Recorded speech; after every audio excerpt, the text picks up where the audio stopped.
கடந்த 2 நாட்களாக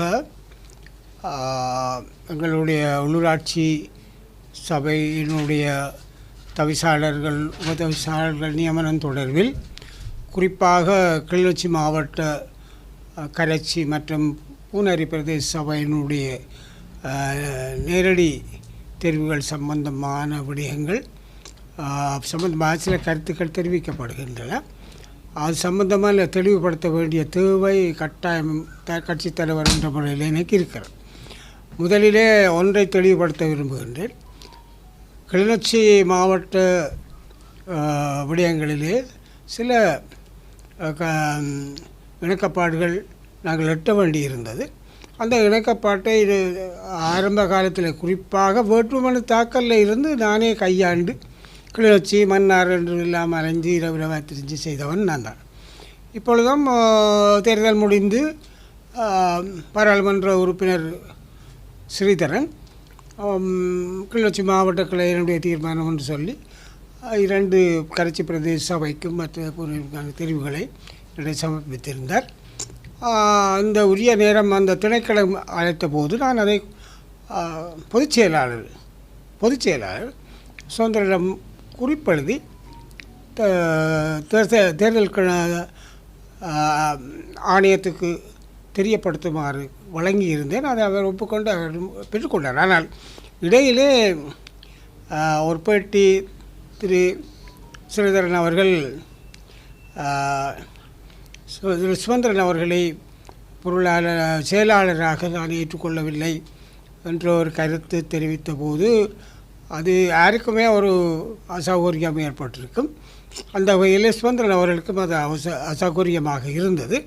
ஆகவே அவர் என்னோடு தொடர்பு கொண்டு இவ்வாறு பொதுச் செயலாளராக இருக்கிறதை அங்கீகரிக்கவில்லை என்று எப்பொழுது நான் கையெழுத்து வைக்க முடியும் என்று என்னுடைய கேட்டார்கள். அதற்கிடையிலே அவர் அது சம்பந்தமான தலைமைக்கு பிரேரிக்கப்பட்ட இருவரோடும் பேசி அந்த மாவட்ட செயலாளரும் பேசியிருந்தார்.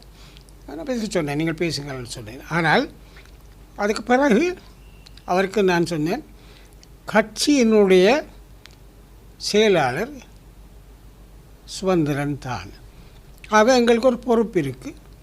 நீங்கள் அதை அவர்கள் சொல்வதெல்லாம் சொல்லி கதைத்த பிறகு ஒப்பமிட்டு தயவு செய்து கையளியுங்கள் என்று கேட்டிருந்தேன். அதன்படி நேற்றைய தினம் நேஷனல் செக்ரட்டேரியட் என்ற தேர்தல் திணைக்களத்துக்கு தேசிய அலுவலகத்தில் அவர்களுடைய முன்மொழிவை கையெழுத்திருக்கிறார். இதில் ஏதோ சுதந்திரன் அவர்கள் எதிர்த்தாக கேட்டார் வச்சாரண்டு இல்லை, அவரோட கேட்டோன்னே கையெழுத்து வச்சேன்னு நினைக்கிறது இல்லை. அது நாங்கள் பேசி ஒவ்வொரு கட்டத்திலும் சுதந்திரன் என்னோட தொடர்பில் இருந்தார். நான் எந்த வகையிலும் இதில் இக்கட்டு ஏற்படக்கூடாது என்பதில் நான் தெளிவாக இருந்தேன். அவரும் அதை ஒத்துழைத்தார், கையெழுத்து வச்சுருக்கேன். இதில் என்ன தெளிவண்டா 2 விஷயம் சொல்லுவோம். இந்த நானும் தலைவரும் பொதுச் செயலாளரும் அங்கீகரிக்கவில்லை, தாங்கள் அங்கீகரிக்கலை என்று ஸ்ரீதரன் சொல்கிறது அவரை பொறுத்தவரையில் நியாயம். ஆனால் அந்த தெரிவு நடைபெறுகிற பொழுது இந்த இது யாப்பு அதுக்காக கொண்டு வந்தால் இது தேர்தல் கணக்கிலே இருக்குது, நீங்கள் பார்க்கலாம், வெப்சைட்லேயும் பார்க்கலாம். முதலாவது ஒரு செயலாளர் மட்டுமல்ல, எந்த வெற்றிடமானாலும் அதை தலைவர்களிடம் சொல்கிறேன். 13(3) யாராவது பார்க்கலாம். வெற்றிடமாகும் பதவிகள் மத்திய செயற்குழுவினால் நிரப்பப்படும். பொதுச் செயலாளர் பதவி சத்தியலிங்கத்தின் ராஜினாமாவோடு வெற்றிடமானது. அவை பொதுச்சபை அந்த பேச்சு அங்கே இடமில்லை, மத்திய செயற்குழு நியமிக்கும். அவ்வாறு தான் செய்யப்படும். இது பொதுச்சபையில் அங்கீகரிக்கப்பட வேண்டுமென்றோ அல்லது பொதுச்சபை தான் நியமிக்கப்பட வேண்டுமென்றோ ஜாப்பில் எந்த இடத்துலையும் இல்லை. அப்போ அவர் தான் பொதுச் செயலாளர். அது மட்டுமல்ல, தலைவரை பொறுத்த வரையிலையும் விதி 9(3) ஏன்னா தலைவர் பதவி வெற்றிடமானால் உபத்தலைவர் ஒருவரை எஞ்சிய காலத்துக்கு தலைவராக பணியாற்றுமாறு மத்திய செயற்குழு நியமிக்கும். இதுவும் மத்திய செயற்குழுவுடைய அதிகாரம். இதே பொதுச்சபை என்னாக வர வேண்டும். இந்த ஜாப்பில் எந்த இடத்துலையும் கிடையாது. ஆனால் இதில் பொதுச் செயலாளர் 10 நாங்கள் 2 பேரும் போடுறதுக்கு இப்போ காரணங்கள் இருக்குது. ஆனால் இது இந்த விடயங்கள் அனுப்பி தீர்மானம் சட்டபூர்வமானது, விதிபூர்வமானது. இது தேர்தல் ஆணையத்துக்கு அனுப்பப்பட்டு தேர்தல் ஆணையம் அதனுடைய கடிதம் 11/3/2025 தேதிய கடிதத்தின்படி இலங்கை தமிழரசு கட்சியின் புதிய செயலாளர் மற்றும் பதில் கடமை தலைவரை நியமித்தல். பதில் கடமை என்று யாப்பில் இல்லாவிட்டால் நான் தெளிவாக பதில் கடமை என்று அனுப்பினான். அப்படியே இருக்கட்டும்.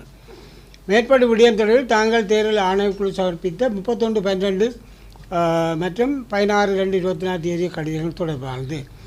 அந்த கடிதத்திற்கு அமைய தங்களது கட்சியின் செயலாளர் பதவிக்கு திரு M.A. சுமந்திரன் அவர்களை நியமித்தல் மற்றும் கட்சியில் பதில் கடமை புரியும் தலைவராக CVK சிவஞானம் அவர்கள் நியமிப்பை தேர்தல் ஆணைக்குழு ஏற்றுக்கொண்டுள்ளது என்பதை அறிய தருகிறேன்.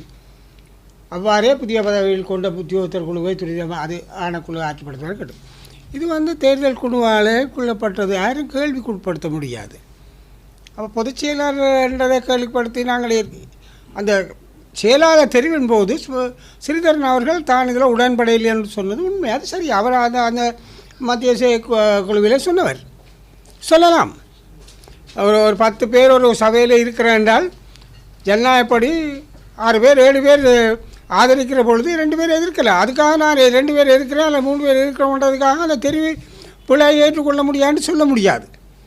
அது அந்த தெரிவு அந்த நியமனம் சட்டபூர்வமானது என்பதை கேள்விக்குட்படுத்தப்பட முடியாது என்பதையும் நான் சொல்லி வைக்க விரும்புகிறேன். இந்த மக்களுக்கு ஒரு மயக்கம் இருக்க பார்க்குறது. பல பேர் என்ன கேட்டார்கள். இல்லை, எல்லாமே ஜாப்பின்படியும் ஏற்பாடு விதிகளின்படியும் ஆணைக்குழுவின் அங்கீகாரத்தின்படியும் தான் இந்த நியமனங்கள் நடைபெறுகிறது. ஆனால் கரைச்சி ரெண்டும் நான் சுதந்திரம் ஒவ்வொரு நடவடிக்கையும் எனக்கு சொல்லிக் கொண்டு தான் கடைசியாக நேஷனல் செக்ரட்டரி போகிற பொழுதும் எனக்கு சொன்னால் நான் நேஷனல் செக்ரட்டரி போய் கொடுக்குறேன். அவர் இன்றைக்கு வெளியில் போகிறபடியாக கொடுத்த பிறகும் எனக்கு சொன்னால் நான் ஏற்கனவே கையாளுறேன். அப்போ நாங்கள் கூட்டாக கட்சி தலைவர் இணக்கப்பட்டோடு தான் செயல்படுறோம்.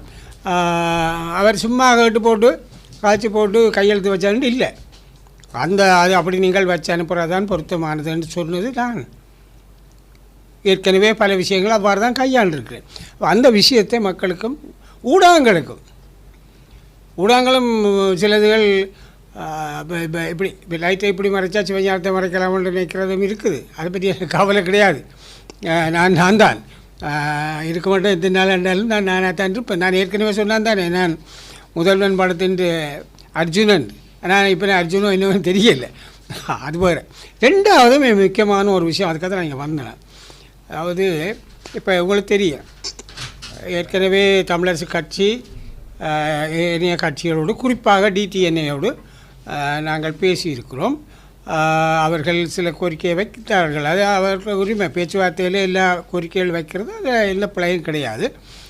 நாங்களும் போனால் சில கோரிக்கைகளை வைக்கிறது ஒரு இயல்பானது.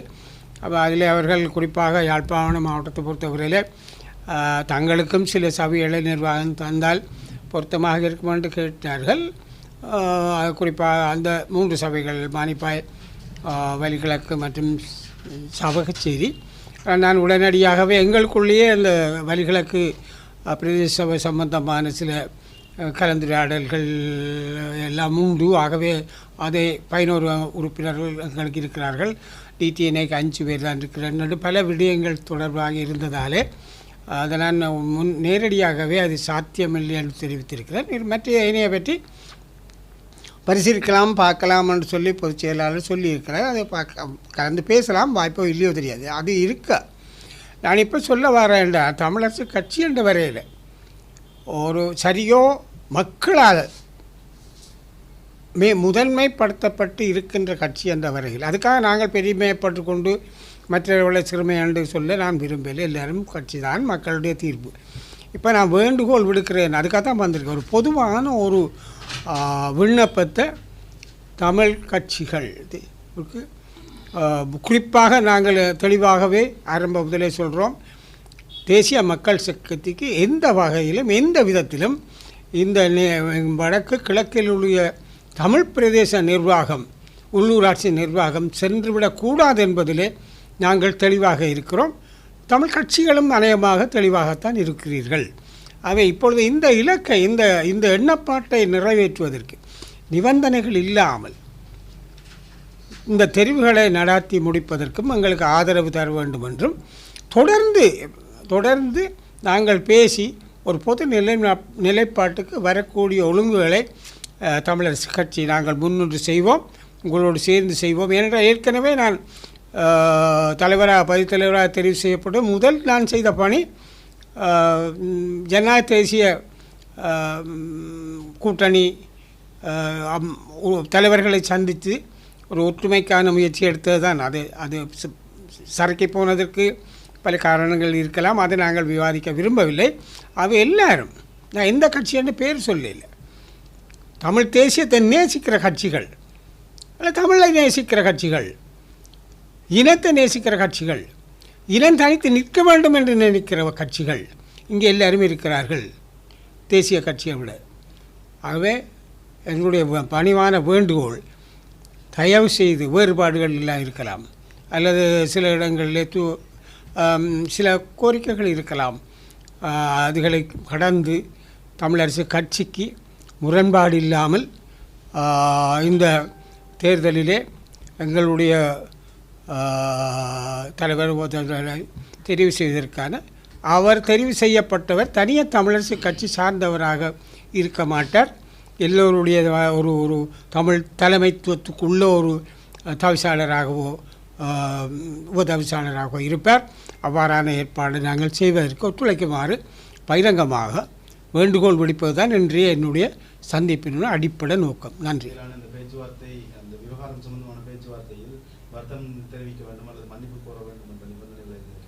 ஒன்று கிடையாது, அப்படி கிடைக்கணும்னா 5 மாதத்துக்கு முன்னமே வருத்தம் தெரிவிக்கணும், ஊசியை தோணும், அது ஒன்றும் இல்லை, ஒன்றும் கிடையாது. அவ்வப்போது எழுகின்ற அந்த பிரச்சனையை நான் அவ்வப்போது சூழ்நிலைக்கு ஏற்ப சேர்த்து வைக்கிறேன். தயவு செய்து மாகாண சபை கதைக்க இது மேசையில் இல்லை, அது கேள்விக்கு மறுமொழி தான். இப்போ இந்த விஷயம் நான் இதையும் சொல்கிறேன். சுதந்திரன் இந்த பிரச்சனை வந்தபொழுது, கரைச்சி பிரச்சனை வந்தபொழுது இல்லை நான் சரிதானே கேட்டேன். அப்போ அந்த பேட்டி வரையில்லை, அது ப்ரொமோ தான் வந்தது. அப்போ நான் என்ன எப்படி சொன்னேன், அவர் சொன்னேன், அண்ணே அது கேள்விக்கு மறுமொழி, கேள்விக்கு தானே மறுமொழி சொல்லலாம், அதோட நான் விட்டுட்டேன். ஆனால் இப்போ நான் இன்னும் சரியாக பார்க்கல, அது கணக்கு பிரச்சனை இருக்குது. இப்போ பொதுச்சபை அங்கீகரிக்கலைன்னு சிறிதரன்னு சொல்கிறேன், அது பிள்ளை. பொதுச்சபை அங்கீகரிக்க வேணும்னா இந்த இடத்துல இல்லை, தேர்தல் ஆணைக்குழு அங்கீகரிச்சிட்டு பொதுச்சபை அங்கீகரிக்க தேர்தலுக்கு ஆணைக்குழு அங்கீகரிக்குமோ? சில கருத்துக்கள் சிலது தவறாக வழி நடத்தக்கூடும்.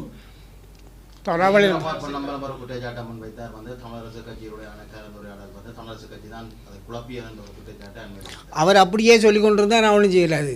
ஒரு காலமும் நாங்கள் குழப்பவே இல்லை. 7 பேர் நியமித்தது உண்டு. அந்த புது யாப்பு அவர்கள் அரசாங்கம் முன்வைக்கட்டும், பேசுவோம் என்று தான் சொன்னதே தவிர இப்போ ஒன்றுமில்லாத ஒன்றுக்கு வழிகாட்டுறது. இப்போ நீங்கள் பட்டுக்கோட்டைக்கு போகிற வழியை கோட்டை பார்க்க பிரச்சனை மாதிரி இருக்கிறது. அது மேசைக்கு வரட்டும், பேசலாம். நாம் இப்போ பேச தயார், கூட்டாக பேச தயார்.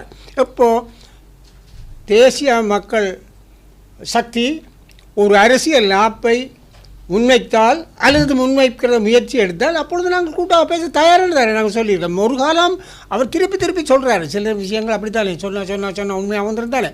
அப்படி இல்லை, நான் தெளிவாக பொறுப்போடு சொல்கிறேன் எந்த சந்தர்ப்பத்திலும். ஆனால் அவர்கள் சில நேரம் முந்தி யாப்பு போடுறாரு. அப்படி பார்த்தா நாங்கள் கொடுத்த யாப்பு இருக்குது. வடக்கு மாகாண சபை வேகமனதாக தயாரித்து முன்னளித்த யாப்பு எங்கள்கிட்ட இப்போ இருக்குது. அதன் அடிப்படையிலேயே நாங்கள் செய்யலாம் தானே. நாங்கள் அது பற்றி பேசலை, அது வருகிற பொழுது பேசலாம். அவர்கள் அரசாங்கம் அதுக்கு வரட்டும். அரசாங்கம் இன்னும் ஜாப்பு செய்யுமோ தெரியாது, அது இன்னும் தெளிவில்லை.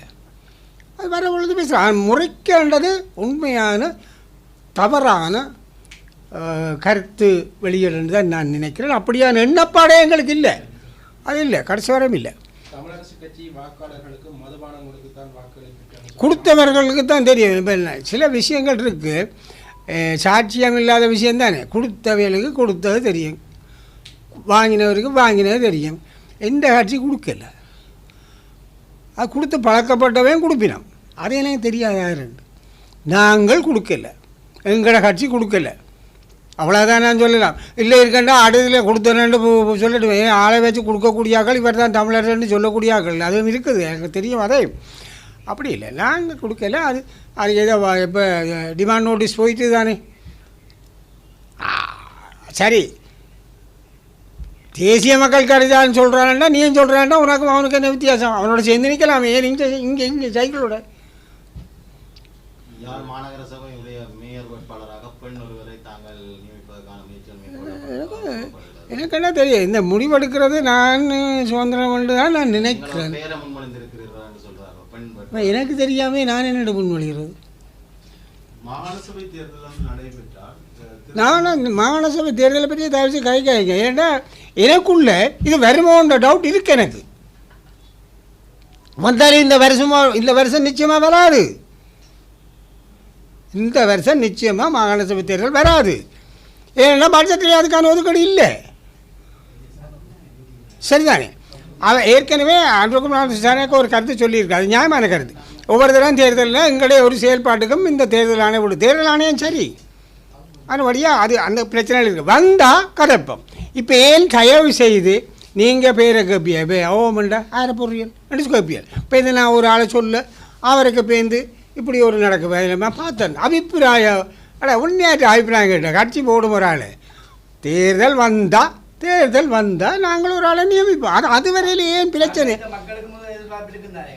அது எனக்கு தெரியும். மக்கள் உரிய மக்களுக்கு தேவையில்லாத எதிர்பார்ப்பை நீங்கள் கிரியேட் பண்ண வேணாம். நான் உங்களை சொல்ல இல்லை, எனக்கு தெரியும் யார் கிரியேட் பண்ணுறேன்னு. அது தேவையில்லை, வரட்டுமே. இல்லாத ஒன்றுக்கு நான் ஏற்கனவே சொன்னேன் தானே, கஜந்தோடு சொல்கிற மாதிரி தான் இதுக்கும். இல்லாத ஒன்றுக்கு ஏனையா பேர் வச்சு கொண்டு திரியிருக்கேன். பேருந்து எங்கேயோ உள்ளதை பார்த்தேன், அபிப்பிராய வாக்கெடுப்பு நடத்துகிறேன். வேலை இல்லையே, என்ன ஆறு ஏமாத்துறீர்கள்? ஏன் இந்த வேலை ஒற்றுமையை குலைக்கிற வேலை இருக்கிறத ஸ்மூத்தாக போக விடுங்கோ. பேருந்து பார்ப்போம். தயவு செய்து ஊடகங்களுக்கு நான் சொல்லி இல்லாத ஏனையா கிரியேட் பண்ணுறீர்கள். இல்லை, வரட்டும். முந்தையும் அப்படித்தானே வந்து 2013 வந்து நான் போட்டு நாங்கள் தானே அவர் ஆளை போடு அப்படி. இதென்ன அந்த வேணுமென்று செய்கிற வேலை 2 ரூபாய் திரிச்சு விட்டது. தயவு செய்து உங்களோட விண்ணப்பம் கேளாய்கோ. யாழ் மாநகர சபை முதல்வர் போட்டி நிலைமை உருவாகும் என்று எதிர்கூறப்படுகிறது. இவ்வாறான நிலையில் இப்போ தேசிய மக்கள் சக்தி ஒரு வாக்கெடுப்பின் போது தமிழரசு கட்சிக்கு ஆதரவு வழங்கினால் அதை நீங்கள் எவ்வாறு? நாங்கள் தெளிவாக தேசிய மக்கள் சக்தியிடமோ நிச்சயமாக எந்த ஆதரவும் கோரவில்லை என்பதை இப்பொழுதும் சொல்கிறேன். அவர்கள் கையெழுத்து வாங்கினா எனக்கு தெரியும் அதை பற்றி. ஆனால் அவர்கள் எனக்கு ஒன்று தெரியும், எனக்கு நிச்சயமாக ஒன்று தெரியும். நான் நினைக்கிறேன் கிட்டத்தட்ட 10 நாளுக்கு முன்பாக அவர்கள் கூடி தமிழரசு கட்சியினுடைய வேட்பாளர்களுக்கு ஆதரிப்பதில் என்ற தீர்மானம் எடுத்திருக்கிறார்கள். அது எனக்கு தெரியும். கோர வேண்டிய தேவையில்லை. விரும்பி நான் எந்த கோரிக்கை இதுக்குள்ளே இருக்குது. இபிடிபியும் இருக்குது, காங்கிரஸுக்கும் இருக்குது, சைக்கிளுக்கும் இருக்குது, சங்குக்கும் இருக்குது, எல்லாருக்கும் இருக்குது. நான் அதுதான் இந்த கோரிக்கையை விடுறேன். ஆனால் சும்மா சில நேரம் இந்த என்ன சொல்கிறது, கொம்பு முளைச்ச மாடியில் ஆனால் என்னோடய கொம்பு இருக்குது. நான் கேட்குறது தானே, நான் தலைவர் தானே, கட்சி தலைவர் தானே, எனக்கு கேட்குற பொறுப்பு இருக்குது, உரிமையும் இருக்குது. அப்போ இது கேட்க வேணுங்க, ஆதரவு கேட்க வேணும். அது தமிழ் கட்சி என்றால் இப்படி கொண்டு நாங்கள் மறக்க வேண்டாம் சொல்ல போகிறோம். அப்படி சொல்ல வேண்டிய அவசியம் இல்லை. அவர்களே தேர்ந்து முடிவெடுப்பார்கள் நான் நம்புகிறேன். செய்வினம் தானே, காசுக்கார அரசாங்கத்தில் இருக்கிறவ எல்லா வசதியும் இருக்குது. அந்த இடத்துல எனக்கு ஒரு நம்பிக்கை இருக்குது. நாங்கள் எல்லோரும் சேர்ந்து எதிர்ப்போம் என்ற நம்பிக்கை எனக்கு தெளிவாக இருக்குது. நாங்கள் எல்லோரும் சேர்ந்து எதிர்ப்போம்.